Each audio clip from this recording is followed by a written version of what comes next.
আউযুবিল্লাহি মিনাশ শাইতানির রাজিম বিসমিল্লাহির রহমানির রহিম। সম্মানিত দেশবাসী, আসসালামু আলাইকুম ওয়া রাহমাতুল্লাহ।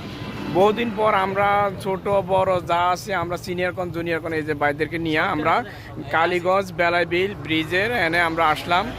এখানে পরিবেশটা খুবই সুন্দর অমাইক এবং আসার পর আমাদের মনের সাথে খুবই ভালো লাগতেছে। আপনাদের দাওয়াত রইল, আগামীতে আপনারা আসবেন। এই দেখেন, যদিও আমার মনের সাথে ভালো নাই, ভাইয়ের রিকোয়েস্টের কারণে আমি আসলাম ভিডিওতে, আসি দুইটা কথা বললাম। দোয়া রইল সবার প্রতি। আল্লাহ হাফেজ। আউযুবিল্লাহি মিনাশ শাইতানির রাজিম বিসমিল্লাহির রহমানির রহিম। সম্মানিত দেশবাসী, আসসালামু আলাইকুম ওয়া রাহমাতুল্লাহ। বহুদিন পর আমরা ছোট বড় যা আছে আমরা সিনিয়র কোন জুনিয়র কোন এই যে ভাইদেরকে নিয়ে আমরা কালীগঞ্জ বেলাইবিল ব্রিজের এনে আমরা আসলাম। এখানে পরিবেশটা খুবই সুন্দর অমাইক এবং আসার পর আমাদের মনের সাথে খুবই ভালো লাগতেছে। আপনাদের দাওয়াত রইল, আগামীতে আপনারা আসবেন। এই